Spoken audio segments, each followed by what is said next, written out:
할렐루야. 반갑습니다. 거룩한 주일 주님 앞에 나와 예배드리는 우리 모든 성도님들을 주님의 이름으로 환영하고 축복합니다. 오늘도 하나님이 예비하신 놀라운 큰 은혜가 저와 여러분에게 함께 임하기를 간절히 소원합니다. 우리 옆에 있는 분하고 인사하겠습니다. 잘 오셨습니다. 큰 은혜 받읍시다. 네, 오늘은 우리 감리교회를 시작한 영국의 요한 웨슬리, 존 웨슬리, 장로교회는 존 칼빈 있다면 우리 감리교회는 존 웨슬리가 있습니다. 요한 칼빈, 요한 웨슬리. 이 감리교회를 시작한 영국의 요한 웨슬리 목사님, 그 목사님이 회심한 지 285주년이 되는 기념주일입니다. 요한 웨슬리는 역사적인 큰 인물입니다. 감리교회를 시작한 큰 인물, 위대한 업적을 남긴 분입니다. 불란서 역사학자인 토마스 칼라일은 요한 웨슬리를 역사적으로 이렇게 평가했습니다. 18세기 1700년대 18세기 요한 웨슬리에 의해 일어난 감리교회가 영국을 변화시켰다. 감리교회가 영국을 개혁시켰다. 그래서 프랑스에서 일어난 유혈혁명이 영국에서는 일어나지 않았다. 오히려 요한 웨슬리와 함께 일어난 감리교회가 영국 사회를 구원하고 영국 국가를 구원하였다. 이렇게 역사학자가 평가를 내렸다는 거죠. 역사학자가 이 정도의 평가를 내렸다면 요한 웨슬리의 삶이, 그의 인생이, 그의 일생이 얼마나 놀라웠는지를 우리가 볼 수가 있게 될 것입니다. 오늘 감리교회를 시작한 요한 웨슬리 회심 285주년, 오늘 다시 한번 우리 요한 웨슬리의 삶, 그분의 인생, 그분의 일생을 한번 우리가 돌아보면서 좀 교훈을 얻고 은혜를 나누고자 합니다. 오늘 제목은 요한 웨슬리의 인생입니다. 그의 일생. 먼저 우리가 생각해 볼 것은 요한 웨슬리의 가정입니다. 요한 웨슬리는 믿음의 가정이었습니다. 여러분, 믿음의 가정이 된다는 것은 은혜입니다. 믿음의 가정이 된다는 것은 그건 축복입니다. 여러분이 믿음의 가정에서 태어났다면 그건 은혜입니다. 여러분이 믿음의 가정에서 태어났지 않았는데도 믿음의 가정을 이루어 가신다면 그건 더 큰 은혜입니다. 요한 웨슬리 아버지는 사무엘 웨슬리였고 영국 국교의 목사였습니다. 그러니까 요한 웨슬리는 목회자의 가정에서 태어난 거죠. 목회자 가정입니다. 여러분의 가정이 믿음의 가정이면 얼마나 귀한 겁니까? 고마워라 임마누엘, 예수만 섬기는 우리 집. 찬송가 559장에 나오는 가사입니다. 아무튼 이 요한 웨슬리는 믿음의 가정, 그것도 목회자의 가정에서 태어났습니다. 그의 어머니는 수산나 웨슬리였습니다. 여인이었지만은 아주 지식층의 여인이었습니다. 그 당시 1700년대 18세기 여인들에게는 사실은 공부를 가르치지 않았던 시대입니다. 그런데 이 수산나 웨슬리는 그의 부모님이 뛰어난 박사였습니다. 그래서 여인의 몸이었지만 공부를 했어요. 그래서 지식층의 여성이었습니다. 그 당시 헬라어, 라틴어, 불어에 능통한 여인이었습니다. 그의 부모님은 에네슬리 박사였고요, 에네슬리 박사 부부의 25번째 딸로 태어난 사람이 요한 웨슬리의 어머니입니다. 25번째의 딸로 태어났으니 또 얼마나 많은 아이를 낳았겠어요. 남편 사무엘 웨슬리를 만나가지고 19명의 자녀를 낳았습니다. 본인은 25번째로 태어났고, 그리고 19명의 자녀를 낳아서 키웠습니다. 그 중에 요한 웨슬리가 15번째 아들입니다. 요즘은 아이들이 잘 안 생겨서 많이 고민하죠. 많이 기도의 제목을 갖지요. 그런데 그때는 어떻게 25번째 딸로 태어나고 19명의 자녀를 낳고, 웨슬리의 가정에는 19명의 자녀, 형제들이 있었습니다. 가정 예배 드리면 한 20명쯤 모이는 거죠 뭐. 이런 말 들어보셨나요? 전도를 못하면 애라도 낳자. 그렇게 애를 많이 낳으니까 한 가족이 뭐 교회가 되지 않아요? 이 요한웨슬리 가정의 교육의 특징이 있습니다. 가정교육의 특징이죠. 워낙 자녀들이 많으니까 그거를 어머니가 다 케어하기 어려워요. 그러니까 가장 큰 아이가 자기가 맡을 수 있는 아이를 1대1로, 두 번째 아이는 또 맡을 수 있는 아이를 1대1로 케어하고 가르치고 양육하는 그러한 시스템을 가지고, 그래서 그들을 키워가게 되었고 또한 그들이 성장하게 되었다는 것입니다. 교회에서도요, 먼저 믿은 사람들은 나중 믿는 자들을 잘 돌봐줄 책임이 있습니다. 여러분이 먼저 되었다면, 여러분이 먼저 믿었다면, 여러분이 먼저 신앙생활했다면 나중 신앙생활하는 분들을 어떻게 돼요? 잘 1대1로 돌봐줘야 돼요. 이게 바나바 사역 아니겠습니까? 바나바의 역할이겠지요. 수산나 웨슬리는 자기들이 자녀들을 양육하고 그들을 키우는데 그 교육이 대단히 철저하고 엄격했습니다. 엄격하지 않으면 안 되었던 상황이었겠죠. 또 그만큼 철저하게 그들을 교육시켰다는 거예요. 근데 그들의 교육의 아주 중요한 핵심은 뭐냐면 신앙적 교육이었다는 거예요. 말을 하기를 시작하면 가장 먼저 가르쳐 준 것은 기도였습니다. 말을 하는 아이에게 가장 먼저 그 입에 주어진 것은 기도를 가르쳐 주었다는 거예요. 여러분, 기도 가운데 최고의 기도는 누구의 기도냐? 예수님의 기도잖아요. 주기도문이잖아요. 그래서 주기도문을 말을 하기 시작하면 그 자녀에게 주기도문을 가르쳐 준 거예요.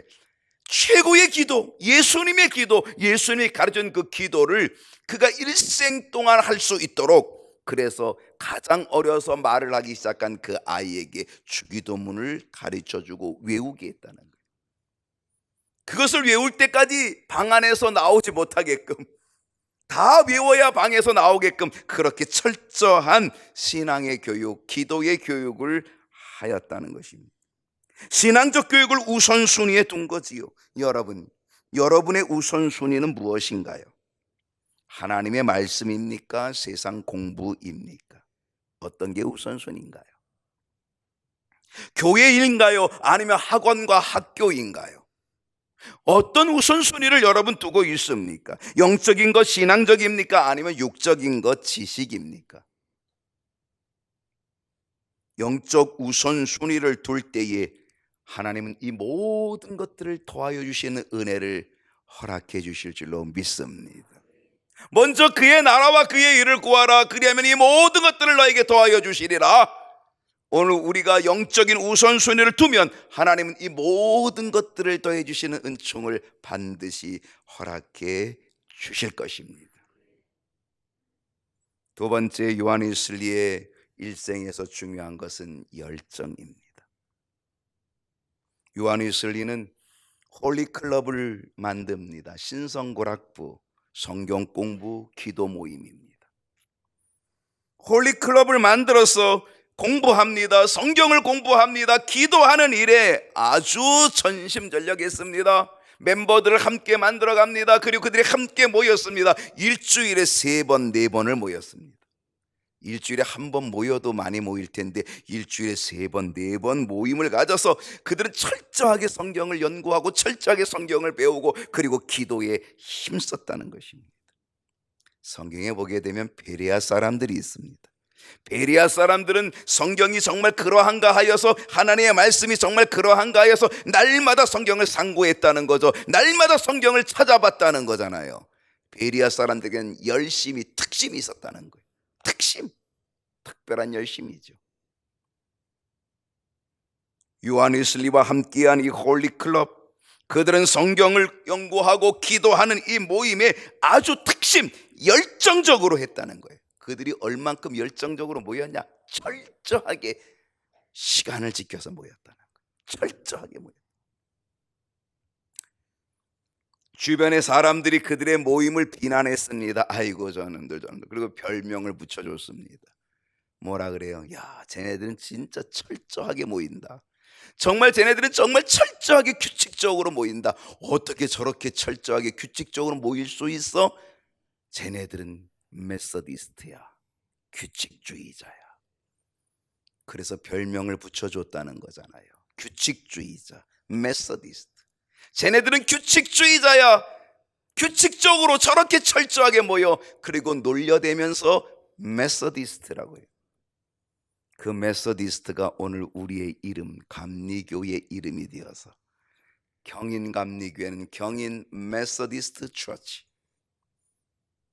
감리교회의 이름이 된 줄로 믿습니다. 세상 사람들이 놀려댔지만, 규칙주의자라고 놀려댔지만, 그러나 그것이 오늘 우리들의 이름이 됐습니다. 여러분, 저와 여러분은 다 메서디스트가 되었습니다. 웨슬리의 후예가 되었고 메서디스트가 되었습니다. 우리는 다 규칙주의자가 되었습니다. 여러분, 규칙주의자, 밥을 규칙적으로 먹으면 건강합니다. 운동을 규칙적으로 하면 건강해집니다. 오늘 우리들이 규칙적으로 하면 우리의 영적인 것도 건강해집니다.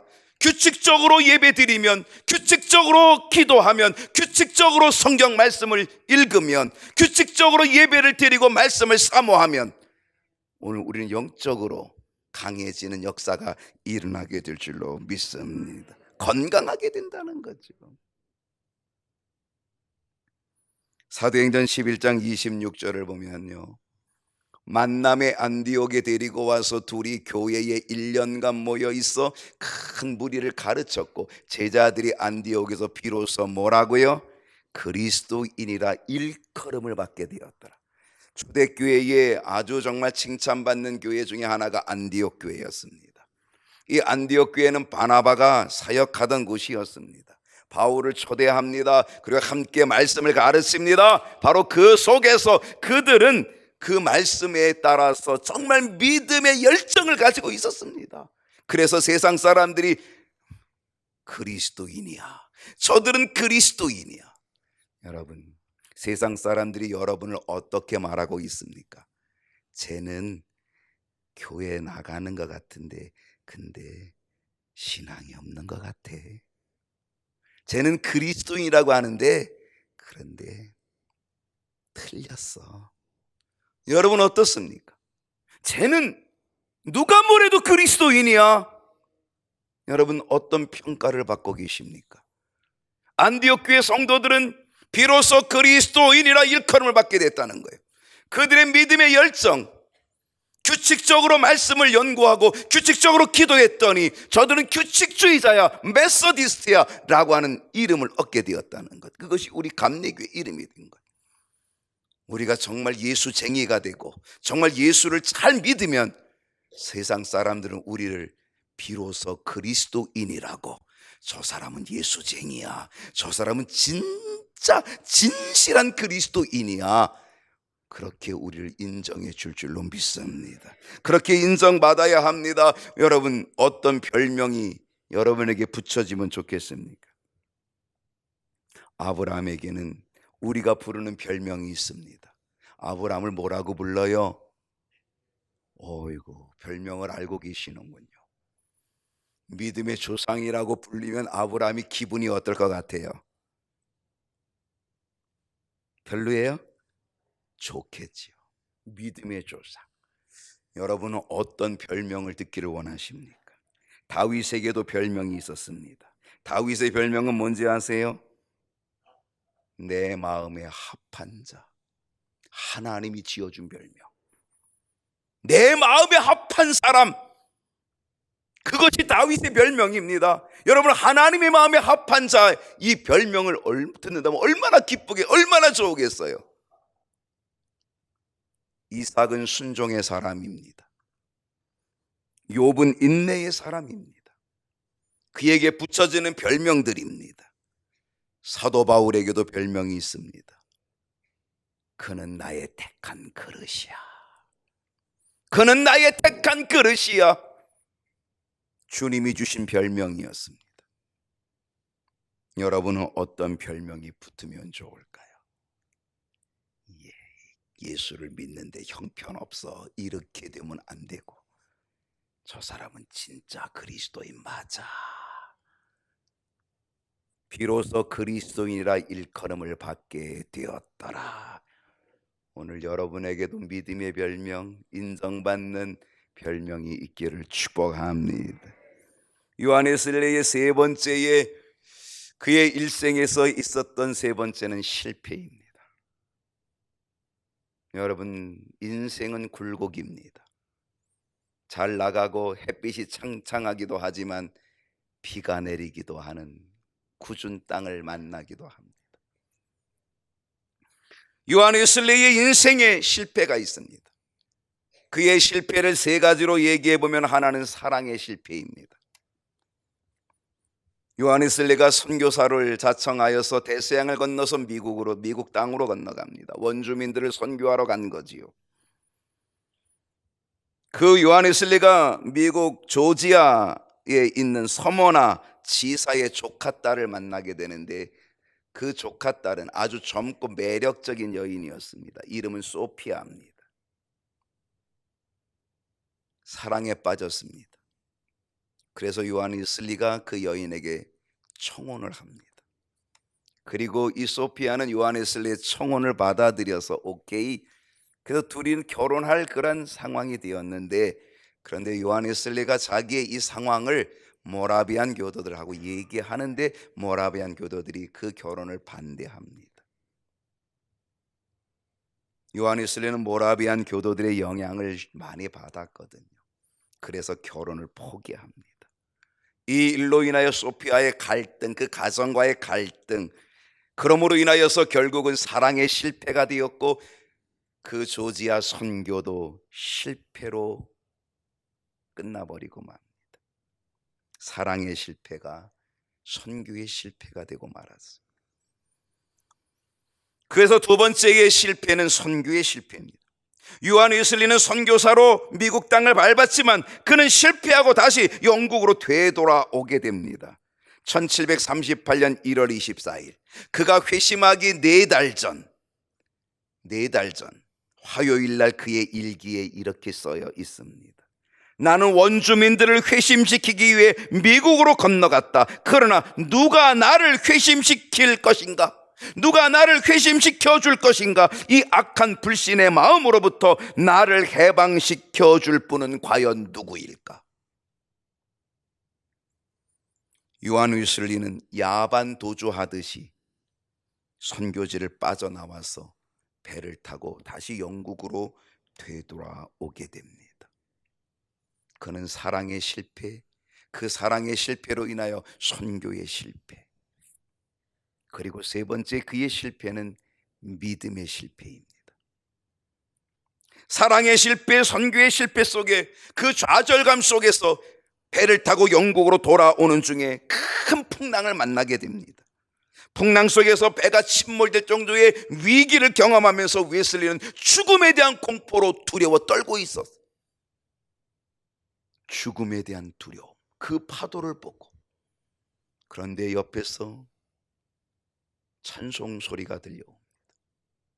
그 죽음의 공포 속에서 바라보는데 모라비안 교도들이 찬송을 부르는 그 찬송을, 그들의 그 모습을 보는데 얼마나 평안한지, 얼마나 평강이 넘치는지. 요한웨슬리가 그들을 찾아가서 당신들은 두렵지 않습니까? 그랬더니 그들이 말합니다. 우리는 전혀 두렵지 않습니다. 하나님이 우리와 함께 하십니다. 우리는 하나님을 믿고 우리 주 예수 그리스도를 우리의 주님으로 믿고 있기에 우리는 이 풍랑도 두렵지 않습니다. 요한웨슬리에게는 엄청난 쇼크였습니다. 믿음이 없는 자기 자신의 모습을 발견합니다. 자신은 목사요, 자신은 선교사요, 목사고 선교사임에도 불구하고 지금 죽음 앞에, 이 풍랑 앞에 두려워 떨고 있는 자신의 모습이 얼마나 초라한지, 얼마나 비참한지, 구원의 확신이 없는 자신의 모습, 믿음이 없는 자신의 모습 보게 된 것이요. 목사라고 구원받는 것은 아닙니다. 목사는 그냥 직임일 뿐입니다. 목사라고 구원받는 건 아닙니다. 하나님의 목사이기 때문에 구원해 주는 그러한 법은 없습니다. 신앙생활 오래 했다고 구원받는 것 아닙니다. 너 신앙생활 오래 했으니 너 구원 이렇게 보장해 주는 것도 없습니다. 직분이 있다고 구원받는 것도 아닙니다. 집사이기 때문에, 권사이기 때문에, 장로이기 때문에 구원받는 것은 결코 아닙니다. 그건 직임일 뿐입니다. 여러분은 정말 구원의 확신이 있으십니까? 구원의 확신이 분명하십니까? 우리 모두 다 분명한 구원의 확신이 있어야 될 줄로 믿습니다. 우리 경인교회 모든 성도들은 1번 구원의 확신이 분명하기를 축복합니다. 네 번째, 요한 웨슬리의 일생에 있어 중요한 건 체험이었습니다. 요한 웨슬리에게서 아주 중요한 체험 3가지가 있는데, 하나는 화재의 체험입니다. 1709년 2월 7일, 그는 1703년생인데 1709년, 그러니까 6년 뒤에, 그가 태어난 지 6년이 채 되지 않아서 그가 6살쯤 되던 그 해에 그 아버지가 목회하고 있는 그 목사관에 불이 납니다. 화재가 납니다. 아이들이 많으니까 1층과 2층이 목사관입니다. 2층짜리 건물의 목사관인데, 그런데 화재가 나서 그 집이 몽땅 불에 타고 있습니다. 아이들이 많죠. 식구들이 많죠. 구해내야 될 아이들이 많죠. 그래서 그 아이들을 하나하나 빨리빨리 구해내는데, 많다 보니까 인원을 점검하는데 한 사람이 모자랍니다. 그 사람이 바로 6살쯤 된 요한 웨슬리가 없는 겁니다. 요한 웨슬리를 찾기 시작하는데 보니까 2층에 창문 틈에, 지금 화염에 휩싸여서 2층 창문 틈에 끼어 있는 요한 웨슬리를 발견하게 됩니다. 사다리가 없었기 때문에 사람들이 무등을 타고 사다리를 만들어서 2층에 있는 요한 웨슬리를, 6살쯤 된 아이를 들어 올리는 순간에 2층의 지붕이 무너져 내립니다. 요한 웨슬리는 극적으로 구원받게 된 거죠. 훗날 요한 웨슬리는 이 경험을 자신의 일기에 이렇게 기록합니다. 나는 불 속에서 타다 남은 나무 토막이다. 나는 불 속에서 타다 남은 나무 토막. 하나님이 뭔가 쓰시려고, 하나님이 뭔가 계획하심이 있어서 나를 그 불구덩이 속에, 그 죽음의 자리에서 나를 극적으로 건져내셨다. 그것이 그에게 있어서 어린 아이의 체험이었습니다. 두 번째 가졌던 체험은 올더스 게이트의 체험입니다. 목사였고 선교사였던 요한 웨슬리, 그러나 그에게는 구원의 확신이 없었습니다. 구원의 확신이 없던 요한 웨슬리, 1738년 5월 24일, 지금으로부터 285년 전 35살의 요한 웨슬리는 밤 8시 45분쯤 되는 그 시간, 내키지 않은 모라비안 교도들의 집회에 참석을 합니다. 내키지 않았는데 그 집회를 가게 되었다는 겁니다. 오늘 여러분 교회에 오실 때 마음이 어떠셨을까요? 기쁨으로 오셨습니까? 아니면 오늘 내키지 않은데 오셨습니까? 내키지 않았는데 오신 분은 더 큰 은혜가 있을 줄로 믿습니다.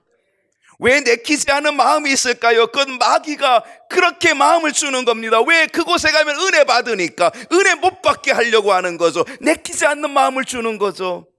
근데 요한 웨슬리는 내키지 않는 마음을 이겨내고 결국은 그 자리에 참석합니다. 정말 거기에는 하나님의 은혜가 기다리고 있었던 거죠. 사회자가 마틴 루터의 로마석 주석 서문을 읽고 있었는데, 의인은 믿음으로 말미암아 살리라. 그 말씀이 요한 웨슬리의 심장을 뚫었습니다. 그의 심장을 뚫고 들어옵니다. 하나님의 말씀은 살아있고 운동력이 있습니다. 좌우의 날선 것보다 예리합니다. 우리의 혼과 영과 및 관절과 골수를 찔러 쪼갭니다. 그토록 구원의 확신으로 방황했던 그 갈등, 그 두려움 속에 있었던 요한웨슬리, 한마디의 말씀이 그 안에 꽂혀서 요한웨슬리는 자신이 죄인인 것을 깨닫고 자신이 예수 그리스도를 구주임을 고백하게 되었고 예수님을 인격적으로 만나는 은혜를 얻게 되었고 그의 가슴이 뜨거워지는 역사를 체험하게 된 줄로 믿습니다. 가기 싫었지만, 그러나 그 가기 싫은 그곳을 갔더니만 하나님께서는 놀라운 은혜를 준비해 주신 줄로 믿습니다. 이 날을 지금도 감리교회는 기억하고 이 날을 기념하여 오늘 요한웨슬리 회심 기념주일로 285주년, 바로 그 체험이 있는 285주년 기념을 하고 있다는 사실입니다. 여러분은 언제 은혜를 받으셨습니까? 여러분의 첫사랑은 언제입니까? 하나님께서 여러분에게 부어주신 그 구원의 첫사랑, 그 구원의 은총, 그 구원받은 은혜의 날을 여러분은 기억하고 계십니까? 여러분은 기념하고 계시는지요? 날 구원하신 주 감사. 정말 이것을 감사하고 이거를 기억하고 이거를 기념하는 여러분 되기를 소원합니다. 세 번째 체험은 페트롤레인 체험입니다. 피터 벨러의 제안으로 형성되어진 만들어진 페트롤레인이라고 하는 모임이 있었습니다. 바로 이 모임에서 1938년 5월 달이 회심이었다면 1738년 5월 24일이 회심의 날이었다면 바로 그 다음 해가 시작되어지는 1739년 1월 1일, 우리로 얘기하면 송구영신 예배, 한 해의 첫 시간, 한 해의 첫날, 바로 그들이 함께 모였습니다. 67명의 사람들이 모여서 그러면서 간절히 기도하고 말씀을 나누고 은혜를 나누고 있었던 바로 그때 새벽 3시 그들이 기도하는데 오순절 마가의 다락방에 임하였던 성령이 그들에게 임하여서 그들이 성령의 충만함을 경험하게 되었다는 거예요. 요한웨슬리에게 있어서 큰 하나님의 일을 감당할 수 있는 그 능력은 바로 올더스 게이트의 5월 24일의 체험뿐 아니라 그 다음 해가 열려지는 송구영신 그 신정 첫날 새벽 3시에 페트롤레인 성령의 체험을 통하여서 요한웨슬리는 능력 있는 하나님의 사역자가 된 줄로 믿습니다. 화이트필드는 그날을 이렇게 회상하고 이렇게 고백했습니다. 내 생애 가장 기쁜 날이었다. 내 생애의 가장 기쁜 날이었다. 그는 그 성령의 체험을 이렇게 고백하였던 것입니다. 회심과 함께 성령을 체험하게 된 요한웨슬리는 하나님의 일꾼으로 더욱 귀하게 쓰임받게 되었다는 거죠. 그렇습니다. 구원의 확신이 필요합니다. 그와 함께 성령의 체험이 필요합니다. 성령의 능력이 필요합니다. 그래야 우리는 능력 있는 신앙생활을 하게 될 줄로 믿습니다. 기도에 힘쓰시기 바랍니다. 구원의 확신이 있어도 그거로 만족하면 안 됩니다. 기도에 힘쓰시기 바랍니다. 말씀에 간절한 마음을 가지시고 사모하시기를 바랍니다. 그러면 예배에 집중하고 정말 예배 드림에 집중하고 철저하고 기도하고 그리고 말씀에 거하면, 말씀을 사모하면 성령의 임재를 경험하는 은혜가 있게 될 줄로 믿습니다. 다섯 번째는 웨슬리의 선교입니다. 웨슬리는 5개 설교를 시작합니다. 사실 영국 국교회는 5개 설교를 허락하지 않습니다. 왜냐하면 설교를 어디서 해? 설교는 강단에서 해야지, 설교는 교회 안에서 해야지, 어디 바깥에 나가서 설교를 해? 영국 국교회는 5개 설교를 허락하지 않았습니다. 그러나 많은 사람들이 웨슬리에게 설교해달라고, 바깥에 나와서 설교해달라고, 5개의 설교를 해달라고 요청합니다. 웨슬리는 정말 이 갈등 속에 교회의 제도를 따를 건지 아니면 저들의 요구를 따를 건지 고민하다가 결국은 바깥으로 나갑니다. 5개 설교. 그래, 하나님의 말씀은 이 건물 안에 갇혀두면 안 돼. 하나님의 말씀이 건물 안에 가둬둘 수 없어. 이 하나님의 말씀은 세계로 향하여 나가야 돼. 바깥으로 나가야 돼. 세계는 나의 교구다. 그래서 세계를 향하여 바깥으로 나가서 5개 설교를 합니다. 결국 영국 국교회가 웨슬리를 파면시키죠. 영국 국교회로부터 파면당하지만 웨슬리에게는 감리교회를 세우는 놀라운 기회가 주어지게 된 줄로 믿습니다. 그래서 감리교회가 세워지게 되고 감리교회가 만들어지게 된 거죠. 요한 웨슬리는 나가서 선교합니다. 3,000명이 모이고 5,000명이 모이고 10,000명이 모이는 그곳에서 나가서 설교합니다. 수많은 사람들이 회개하고 예수를 믿습니다. 한 번은 광산에 가서 광부들에게 설교를 합니다. 움푹 파여진 그곳에서, 그 높은 곳에서 움푹 파여진 그곳에 광부들이 잔뜩 모였는데 그 광부들은 땅속에 그것으로 인하여 얼굴이 새카맣니다. 그 새카만 광부들이 그냥 눈만 반짝반짝한 사람들이 그 구덩이 속에 잔뜩 있는데 거기서 설교하는 거예요. 그 웨슬리가 설교하는데 이 광부들의 이 반짝반짝한 눈에 눈물이 쭉, 그 시커먼 얼굴에 2줄기 냇가가 생깁니다. 눈물이 하염없이 흐르며 회개의 역사들이 일어나게 되었다. 하나님의 선교는, 하나님의 전도는 결코 건물 안에 제한될 수 없다는 것이죠. 선교는, 전도는 우리의 사명입니다. 한 사람 전도하는 것, 우리가 요한 웨슬리의 후예들로 가져야 될 우리의 사명인 줄로 믿습니다. 6번째, 요한 웨슬리의 업적입니다. 요한 웨슬리는 일평생 동안 200여 권의 책을 썼다고 합니다. 200여 권의 책을 저술했다는 거예요. 대단한 일이죠. 그는 일생 동안 42,400번의 설교를 했습니다. 42,400번의 설교를 하려면 하루 3번 설교를, 제가 한 40년쯤 목회를 하거든요. 제가 40년쯤 목회를 하면 하루 3번씩 40년을 설교해야 42,400번을 설교할 수 있습니다. 요한 웨슬리는 23만 마일을 말을 타고 걸어서 전도를 합니다. 전도 여행을 23만 마일, 키로수로는 36만 8천 킬로미터.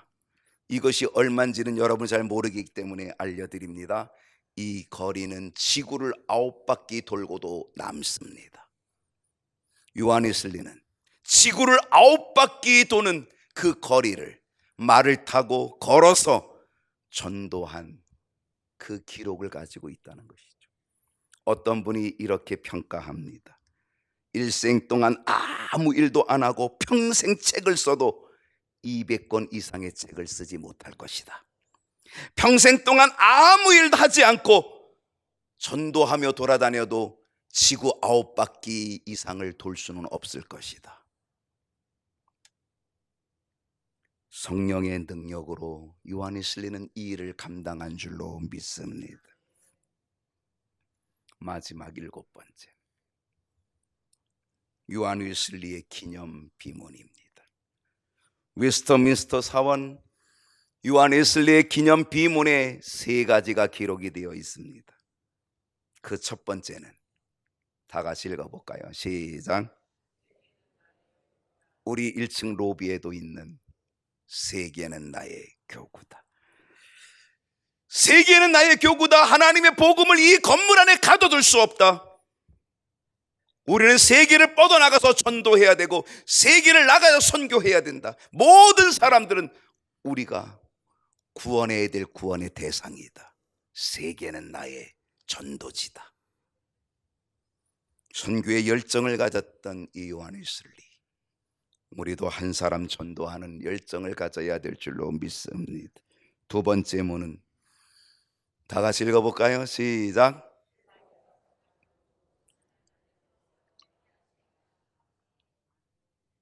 로또 복권보다도 더 좋은 일은 하나님이 나와 함께 하십니다. 이 고백이 여러분의 진정한 고백이 되기를 소원합니다. 이 세상에서 가장 좋은 것, 그것은 하나님이 나와 함께 하시는 임마누엘이다. 세 번째, 다 같이 한번 읽어볼까요? 시작.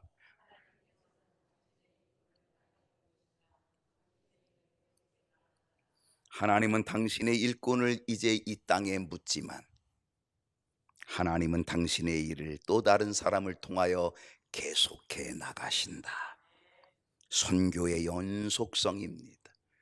우리가 메소디스트, 이제 우리가 그 감리교인 되었다면 이제는 웨슬리의 후예로서 우리가 해야 될 일, 그건 하나님의 일입니다. 하나님은 당신의 일꾼을 장사 지내도 땅에 묻어도 하나님은 당신의 일을 또 다른 사람을 통하여 계속 이어나가시는 줄을 믿습니다. 여러분이 일꾼이 되기를 바랍니다. 여러분은 이제 여러분의 일생 동안에 여러분의 삶 속에서 어떤 기념 비문이 남겨지기를 원하십니까? 여러분은 어떤 유언 남겨지시면 좋겠습니까? 요한웨슬리 회심주일, 주님의 일꾼으로 남겨지게 하옵소서. 기도하겠습니다.